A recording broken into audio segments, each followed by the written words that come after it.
Hi, I'm Katie, and this is the Free Art and Design School podcast, web series, whatever. I have one of my favorite animators of all time here, if you'd like to introduce yourself. Hey, I am Dave Merson Hess. That's a very powerful and generous introduction. So thanks. You make the best work. It's so funky. Yeah. And I'm just like in awe of everything you make. I'm sort of wondering how you kind of got to the point that you're at now, and if you could talk a little bit about the kind of work you make also. Oh wow. Big question.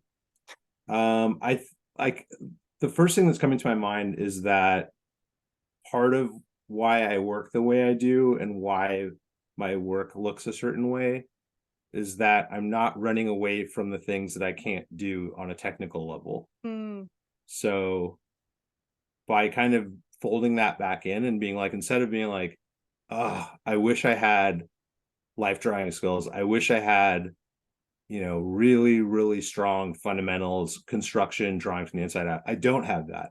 I have the basics, but I think the fact that I ignore not being able to do certain things with animation and just say, like, okay, the animation I grew up loving as a kid was outsourced animation that was made on a budget and looks kind of janky. And I didn't know that until later, but I liked the fact that it was kind of like very limited and jacked up looking. So to me, it's kind of funny and entertaining personally to make stuff that's influenced by stuff that other people think is bad. Um, but yeah, you're doing the lowbrow, highbrow composition. I guess so. I mean, not intentionally, but Mm. What are some of the shows that have kind of influenced you? Are they like more retro 50s, 60s stuff or like contemporary 90s stuff? I think initially Gumby was a huge, huge one for me. Although I'm not really fully a stop motion person. I touch on stop motion, but yeah, Gumby was probably my first really kind of one of those things I was obsessed with, like as like media consumption as a kid. Kids have their shows that they need to watch and are really into. That was it for me. And looking at it now as an adult, that is a very strange show. The aesthetic is odd and it's extremely personal, and maybe there are things about it that were connecting with me on a subconscious level that I was like too young to really understand. But I stand by it as an influence. We watched a lot of it growing up in my household because my dad and my aunt really like it. Cool. And I've like come back to it and I'm like, that's really fucking strange for a child to watch. Like, I think that's actually one of the weird things about animation is that animation is, especially stop motion, is very surreal. And like, it's just assumed that like children should be watching this stuff. And it's like Courage the Cowardly Dog or Ed, Ed and Eddie is very like, not traumatic, but certainly weird stuff to be feeding like the most impressionable minds of a generation. Um, Sure, but maybe in a good way. I yeah, mean, Courage is a really emotionally intense show, but maybe as a kid, it shows you that it's okay to have intense emotions, that not everything has to be round faces, Pixar, not to be anti Pixar, because I'm not, but that there's another aesthetic that is okay. yeah, for sure. I'm sort of wondering, other than working with different media and different techniques and like trying a wide spectrum of things, what has kind of influenced you to have the aesthetic that you have? You use a lot of spray paint and structure and a lot of really cool different mixed media stuff. Yeah, I think it's probably the fact that I started with collage as a kid. My mom was super into Kurt Schwitter's and had a giant art book of his work, and that kind of blew me away. And the fact that it didn't necessarily require skill, it just required taste, right? I guess the skill of cutting stuff out and putting glue on the back of it is like one of the first art skills you get as a Yeah. kid. Like how to not stab your eyeball out and how to like use Elmer's glue or something. So I think that my mom was very encouraging to me and kind of steered me towards art as a pastime. Mm. Um, and I also discovered Terry Gilliam really early because Yeah. when I was a kid, there was like a local station that showed Monty Python reruns late at night. So I was super blown away by the animations on that show. That was also a big influence. Yeah, the behind the scenes short that he shot was like the only thing I cared about in grad school. I saw that and I watched it so many times. I was like, this is crazy that someone did this so many years ago before contemporary technology, and it's better than like anything that exists now. Yeah. Can you talk a little bit about your process and like using a lot of like physical stuff in your animation? Yeah, I feel like knowledge work in 2023 is so tied to screen time, and in a way it's my way of rebelling against that and saying that yes, it is slower in some ways to animate on paper, but I like it. And I forget who said this. This is not my quote. It's an amazing quote, but someone at some point in my orbit said that like a piece of paper is like a single function device. You know, Mm, if you're animating on a Cintiq and you're connected to Wi-Fi, there's any number of other activities that you could also just switch to based on a notification or whatever. But when it's you and a piece of paper and a pen, there's like a commitment level there that's a little bit different. It feels different. It feels like um, it kind of enables focus in a different sort of way. hmm. I've never thought about that.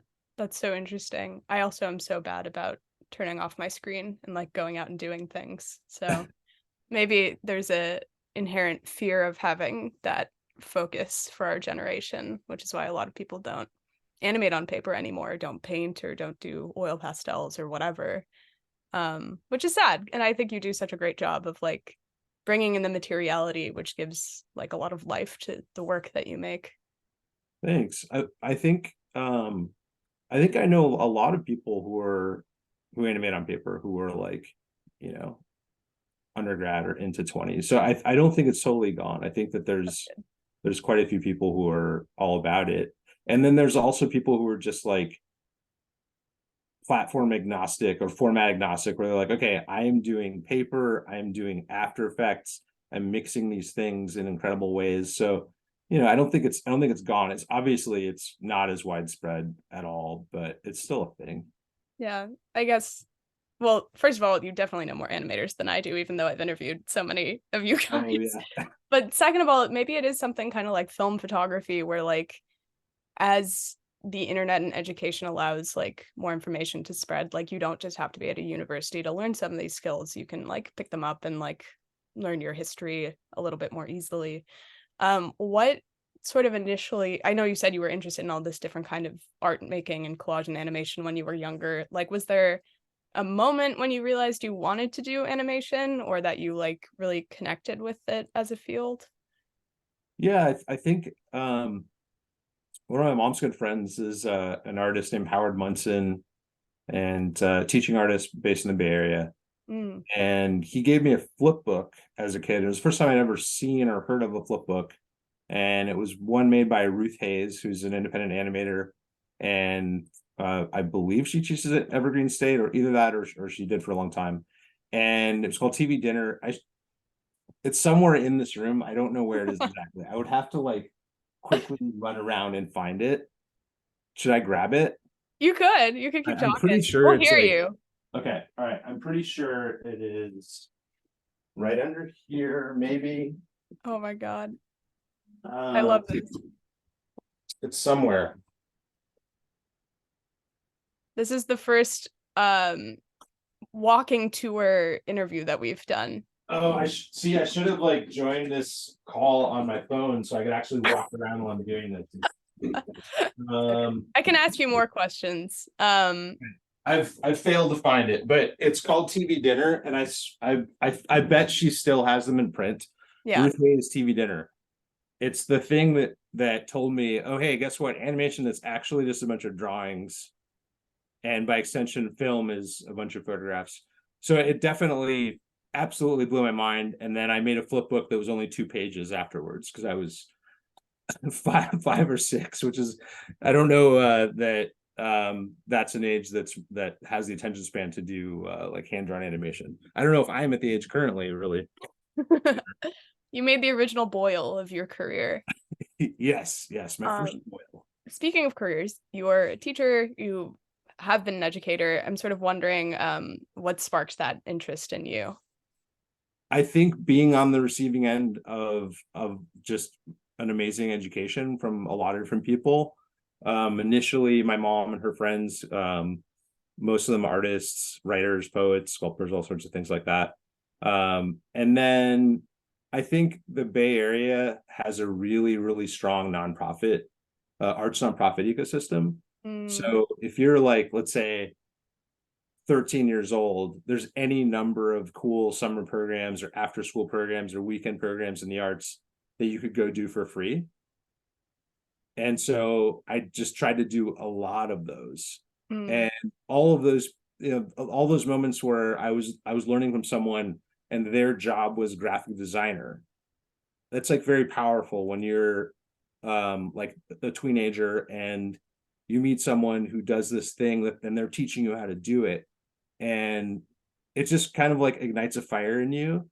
But then you also remember those moments, and then when as soon as I had some kind of skill set, I felt like this would be cool to kind of be involved in that sort of activity, the way those people who I admire so much mm. were for me.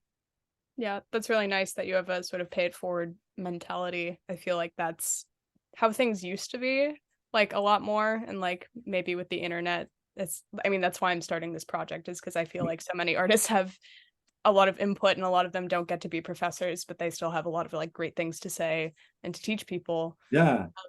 What was your sort of pedagogy or like just teaching philosophy? Because animation is certainly not an easy thing to teach, because it's so many different skill sets that you have to, manage. Yeah. So, I mean, I basically went back to where I started, and most of the teaching I did was kids aged maybe 8 to 15, and we did straight cutout. Mm, Just because I really, really strongly believe that cutout, it's just so closely correlates to kids' existing crafting skills that it's like a language that can speak immediately. So, um, instead of being really, really focused on technical skills or we were going to learn something, it was never about learning anything mm, directly. It was about making something. And I taught for an arts nonprofit in Houston called Aurora Picture Show. mm, And a friend of mine, Camilo Gonzalez, runs their education programs. Really wonderful person. And his philosophy was kind of like, we're here as facilitators. They yeah. have ideas, and to the extent that we can give them the skills to make that idea that they have in this moment, that's what we're focused on. We're focused on helping them execute this thing that they're trying to express, and that made a huge impression on me as well. So it's kind of carried into the other teaching I've done, hopefully. I've tried. I imagine it has. If those are the things that you're saying about your teaching, then I imagine that's, such a conscious thing you have while you're practicing, which is great. It's hard. It's very hard to teach. I've had some other art teachers on the show, and the thing that struck me most was the one, my friend Whitney, who said that learning is a very emotional and very public process. And I Yeah. think, like, especially in the arts, like your work is tied so much to self-esteem, or like if you're bad at something, then you can so easily like fall out of it and not do it again. Um, what like in particular did you find rewarding about teaching? I assume you found something rewarding about teaching. Yeah. No, I mean, oh, it's a big question. Um, I just think it's really important for people to understand how easy it is to make art, Mm, or how easy it can be if you can step back and let go of what you thought art was supposed to be, or what it was supposed to feel like or do for you once it was made. Like if you can just focus on making the thing, that's something that can be life changing. Um, if it's something you can make a habit. So yeah, I don't know if I'm answering your question exactly, but I feel like if I go back to the first classes I taught for a picture show, and like summer camps and stuff, I was always blown away by the solutions they had to certain visual problems or design problems. Um, there's a film that a couple of my students were making that was about a chicken, and they had made this chicken puppet. It wasn't a puppet; it was just a single drawing that was cut out. And we were trying to think about like, okay, how do you make it walk? Because it needs to walk in this one shot. And this little kid who's probably like 8 years old just cut the legs off and then kept them separate and just kind of like frantically moved them up and down. Oh my And it looked God. totally hilarious, but it also absolutely read as walking. And it was like, I thought, a very impressive novel design solution to the problem at hand. So like I feel like I actually get a lot out of teaching, and it's kind of fun to like think of your assignments as like a situation to put a student in. Mm, Here's a situation, because sometimes you need a situation to make something. Sometimes you forget to make something unless you're given a situation. And then hopefully you give them a couple ideas of how you, maybe not how you might approach it, but here's a couple skills. And then what happens when your life experience and your way of creatively expressing yourself combines with these skills you've been set up with and the situation. And it's usually just kind of very exciting that things happen, and I feel really happy when people make stuff, and I feel like, okay, maybe they wouldn't have gotten to that place if we hadn't been in this classroom together. And not in like an authorship way or like I'm taking credit, but more right. like, this is pretty cool, this is like a privilege to be at the front of the classroom, but you're like being invited into all these people's Mm, creative process. And that's something that like I want to take it seriously, in a fun way. So yeah. I mean, our teachers, all teachers, but like our teachers especially, I think can be very life-changing. Like I was just emailing my 8th grade art teacher and she was like, I was so proud when I learned that you chose art. And I was like, oh, I was like, wow, I'm glad one person is happy with my life choices. But that's so interesting, like the kind of flipped perspective of like you being invited into someone's art practice. And I think that's like a really exciting and rewarding kind of thing for a student to understand also, that like a classroom is not about right or wrong or failing. It's about like exploration and about like personal kind of development. Um, and I think there's just like a billion ways to like teach students. So it's so easy to like, I don't know, step on someone's toes or whatever. So like being pretty open is really exciting. And that's such a cool perspective you have on teaching. I was wondering if you could talk a little bit about the work you make, your personal work, um, or your job work. But oh yeah, I'm interested in your personal work for the sake of this. sure. Yeah, I mean, can you be more specific, like which aspect of it? Yeah, I mean, um, I guess sort of like when you sit down to make a piece of personal work, like personal animation, what are sort of like your interests or motivations? Like you do a lot of character work, but you're clearly an experimental animator. Like, do you have like a story in your mind or an image in your mind, and then you sit down to like work on it, or do things kind of naturally evolve through the process of you making things? I don't know if that made any sense. No, it does, Okay. yeah.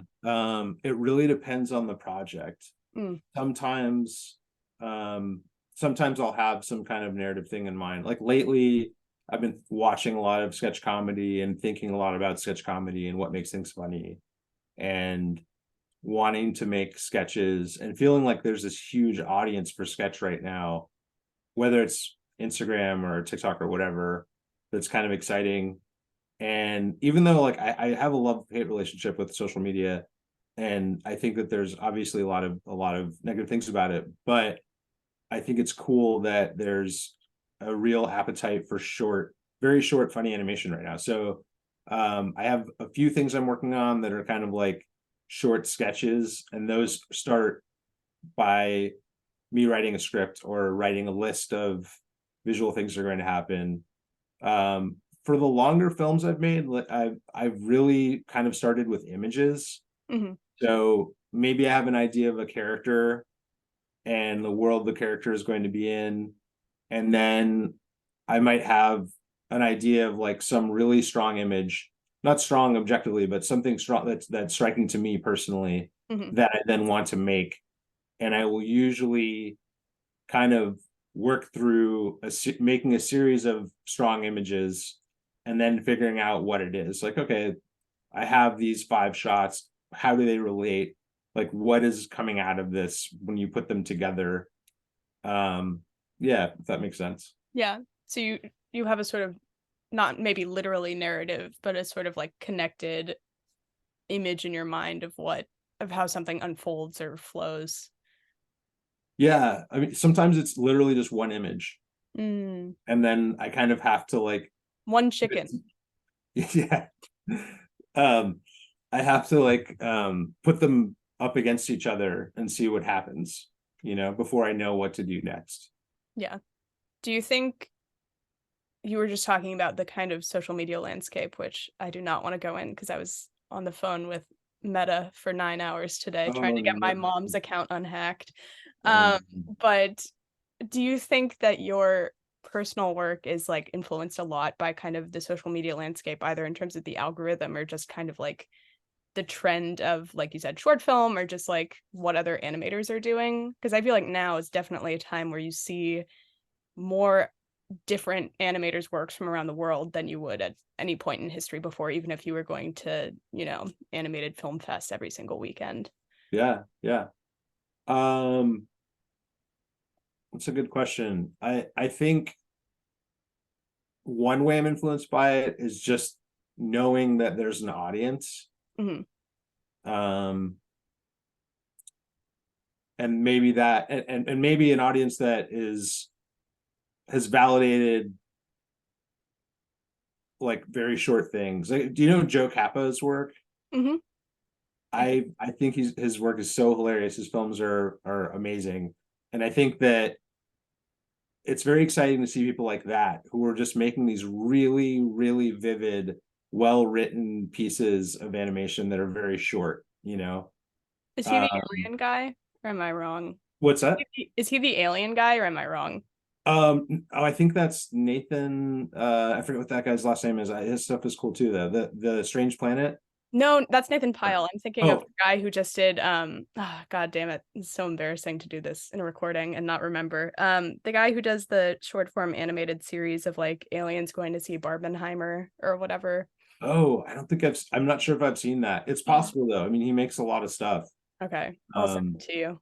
I'll put a footnote in later, like I was wrong about this thing and I apologize. But I cut you off. You're talking about Joe yeah. Oh yeah. So I think the viability of short animation, like just the feeling, oh, this is a thing that if I make this, people will see it and like work doesn't feel like it's done until it hits an audience Mm, to me. And I think that making work is like a way that I connect with people. yeah. And so that's kind of exciting about it. I wouldn't say like stylistically, I'm really influenced by stuff I see on social media.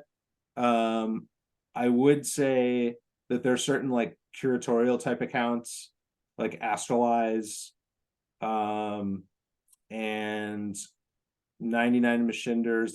There's a few accounts that I follow where I'm just like, this person's taste is like so influential to me personally. Like I'm like going down so many rabbit holes because of this random Instagram post that this person, well, it's not random to them, right? But Right. this post that they put up and went into my feed, and I was just like, what is this from? So I do think that has been a major influence. And there's also a couple sci-fi paperback accounts that I love. 50 watt books is also Mm, amazing. And that I believe when I first started following that, it was like a Tumblr, but yeah. now it's a publisher, which is so cool. So, I think that those curatorial voices on the feed are absolutely influential. Maybe more so than contemporary people who are making work. Yeah. More people like pointing out like, hey, this is the hot shit. You should go watch this film, or you should read this book, or get this children's book, or whatever. Yeah, it's crazy to think that people like Mark Toscano, who are just like a library within a brain of like historical, like films that aren't just contemporary, but like, you have 100 years of cinema and it's really hard to find all the perfect things. You need, sort of these guides in the darkness to shine a light Ah, on, like, all the stuff that's out there, and that's why, like, archiving and libraries and, like, preservation are really important. Yeah, for sure.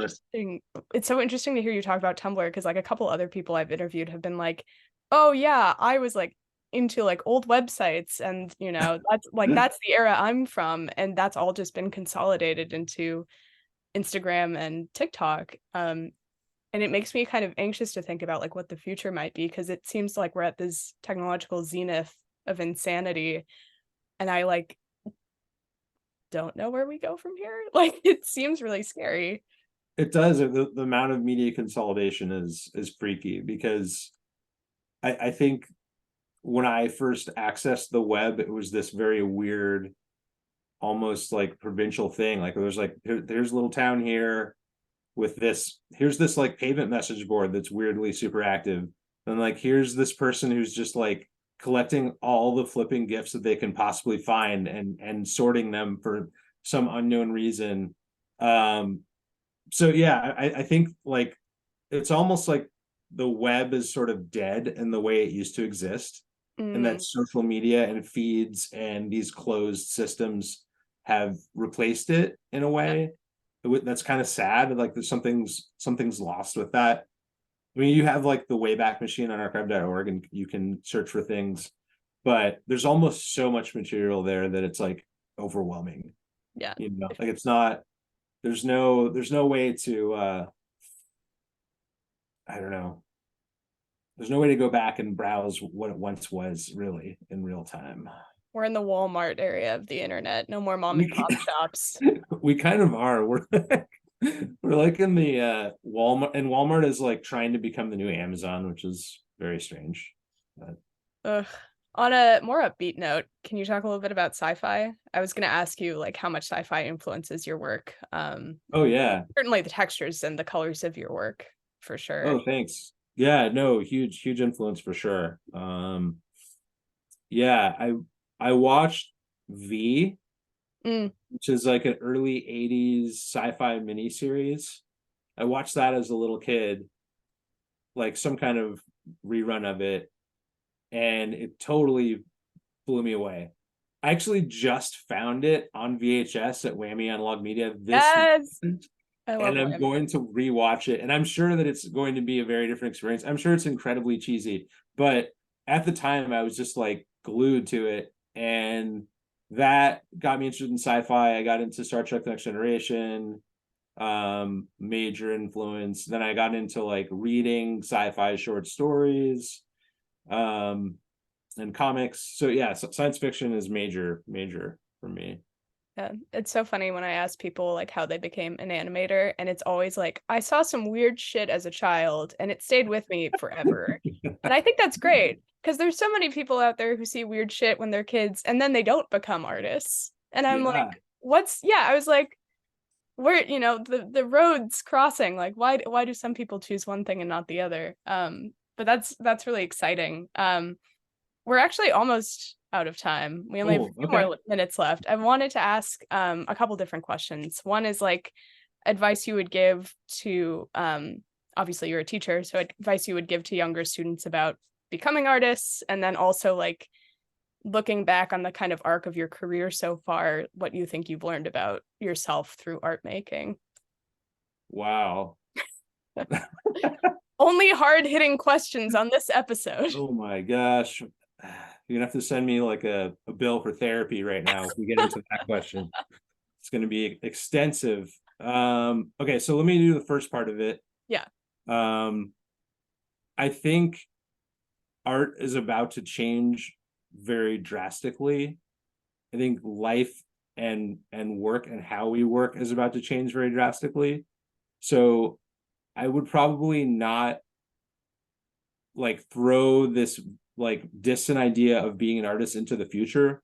Just think of yourself as an artist now, Mm, and an artist is just someone who uses their chosen medium to try to process their experiences and understand the world and the people around them. And that's anyone can do that. I don't know that it's that hard, that part of it. Of course it is. It is very hard, but that's not encouraging. It's not encouraging to tell people who want to be artists that it's hard to be an artist. So just ignore that part for now. Don't worry about skills. This is controversial advice. Don't worry about skills. Just make a lot of shit. Like make as much shit as you possibly can. Experiment with a lot of different media.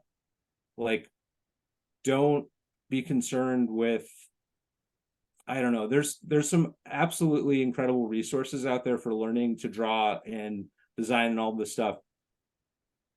That's just one person's way. I'm lying. It's not actually. I mean, if you think about classical drawing, it's not one person's way. It's a centuries and centuries long tradition. But it's okay. You don't need to learn all of those things at once. You don't need to learn all of them ever. I have been drawing seriously, and when I say seriously, I mean like 20 years ago. I was like, okay, I need to get more serious about drawing because you need to be able to draw to animate. And I was like, okay, I'm going to now begin being serious about drawing, meaning drawing all the time. Okay, 20 years. In terms of classical drawing skills, I have very little. So don't be too concerned about skill. It's like you just need enough skill to express yourself and the idea you're trying to get across, right? Emotional truth is more powerful than skill. Humor is more powerful than skill. Like you can land on any of those things, not at will, but if you try at it a bunch of times, you will hit it. You can tell a bunch of jokes, and most of them are going to suck, but then someone's going to laugh eventually, right? But you have to tell the joke every single time in the hopes of that reaction. And now it sounds like I'm telling you that you should be focused on audience and the expectation of the audience, which you should not be. Just make work, and when you make work, you make art. That makes you an artist. An artist is just a person who makes art, and if you just focus on that definition, the art world changes, shifts. It doesn't matter. Your art world is specific to you and the things that you're making and the things you want to say. And I would focus on that as much as you possibly can and try to say fuck it to all the distracting ideas. Yeah, only pay attention to my ideas, what I'm saying. That's a great pep talk. I'm gonna Okay, listen to that the cool. next I'm time I'm trying. All right. struggling to All make a right. logo. Cool. Okay, the next part, which is what have you learned in your art journey? Yeah. Some of what I just said, I guess, I learned the very hardest way possible. Mm, Um, I think coming out of undergrad, I was like really concerned about audience in a way that was detrimental because it made me not want to show people my work. yeah. And that's okay, but I don't know if you're an artist if you hide your work. And it's Mm, something I still struggle with to a certain extent. I think I've gotten way better about it. And I make a lot more work. yeah. So even if I'm like falling into that trap on a project, I have other projects that I'm making that do make it out somehow. You post a lot. Yeah, yeah. I certainly wouldn't say that you're hiding yourself from the world. So I think you checked that box. Well, Uh, I think that having one really hard, scary project going at all times is really useful because even if you're like really struggling with that one thing, then you can productively shift to another project as a form of emotional self-preservation and protection. Then you make some cool, weird side project and you put it out, and you're like, oh, hey, I just released some sort of pressure valve. I can get back to the hard project. mm, So, yeah, more advice. that's a good one. Um, can life be the hard project that's going 24/7? Yeah, no, it can be. Yeah, it might be. It might be the hardest project. Hard hitting truths today. That's Yeah, crazy. yeah. That's Um, okay though. It's a fun ride, you know?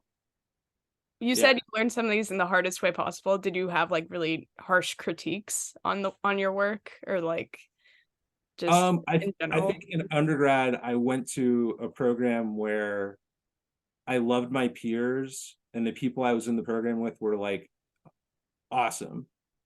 Um, but I don't think the faculty understood what the fuck I was trying to do. So I went to like a very industry facing program, and I was making kind of weird work. Yeah.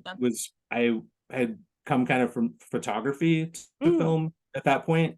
And so it was just a mismatch of what was being taught and what I was trying to do.